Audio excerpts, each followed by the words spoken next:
Thank you for visiting West Coast Auto Enthusiast. Today we're featuring a Toyota Land Cruiser. This is a 1988 FJ62, and they stopped making this body style in, I believe it was 1990 and a half. And they went to a much different version. These are great rigs. This has had a lot of work done to it. It's got a V8 conversion in it, and as you can see, it's got an AR bumper on the front, HID lights, a Warren winch, and in very good shape. It's a clean title, clean Carfax car. It's got a 3-inch Old Man Emu suspension lift on it. Those are the original Toyota rims and new tires. It's got a rock sliders down the side, as you can see here. The paint in the exterior is in great shape. Just a couple little dents and dings, but no rust. This is a rust-free rig. It's as you can see here in the wheel wells, there have been even really any surface rust. So a very clean rig, and got a trailering package here on the back.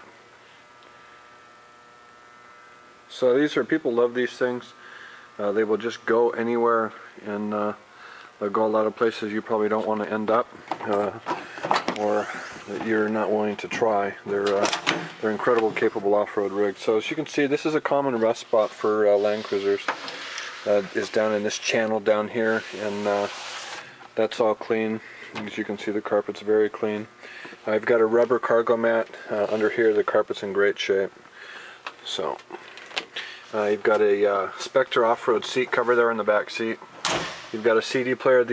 This also has been dynomatted. The floor of this car, the carpet was recently replaced, and when it was, the floor of the rig was dynomatted. And if you're not familiar with dynomat, that is a sound suppression pad that absorbs noise and makes a huge difference in cars. So you can see a little leftover pinstriping here on this rig.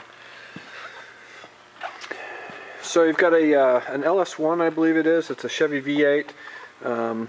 It's a common conversion in these rigs, just in that the inline six they were built with are typically underpowered and don't get very good gas mileage, and so a lot of people take those out and put V8s in them. I'm going to pop that and show you real quick. This also has got a front locker on it for off-road use, and what's nice about this rig is the guy puts struts in the hood.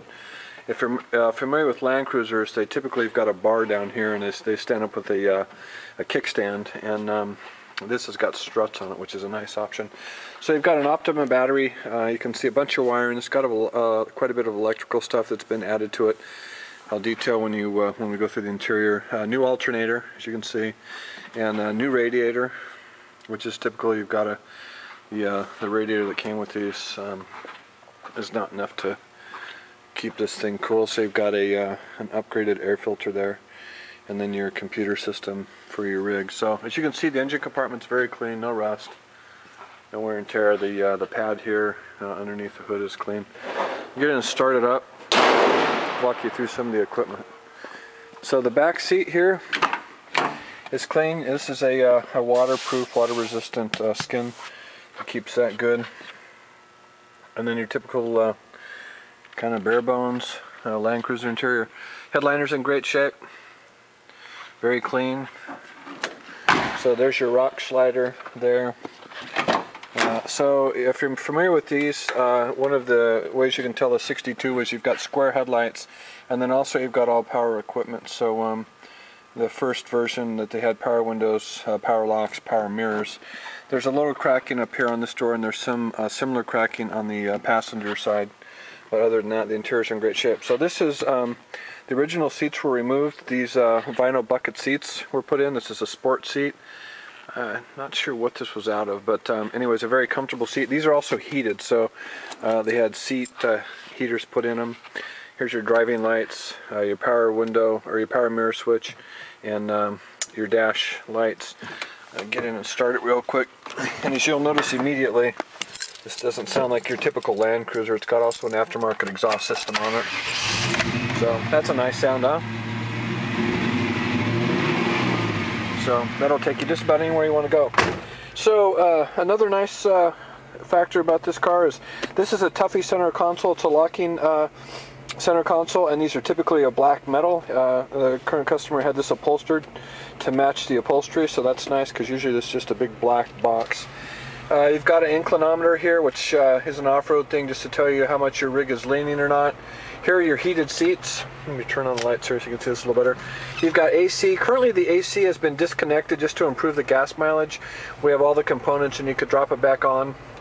It takes about 20 minutes, pretty simple process. This is a CD player, and as you can see the dash is in good shape. This is a dash mat that's been added, and you can see all of your gauges.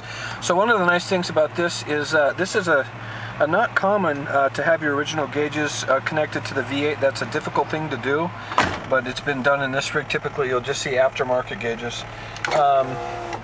So as you can see, 161,000 miles. You've got a B&M shifter in here. It's very hard to mate a V8 to the original shift, and so they're almost always replaced. That's the case with this, which is nice because it's got touch shift on it.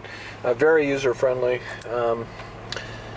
So you've got, as I mentioned, front lockers, a winch, a very, very capable off-road rig, and of course you got locking hubs in the front. We're asking $14,995 for this. It's in great shape. It's been very well taken care of. If you've got questions or want additional information, please feel free to contact us, and we can be reached at 503-227-2354. Thank you for visiting West Coast Auto Enthusiast.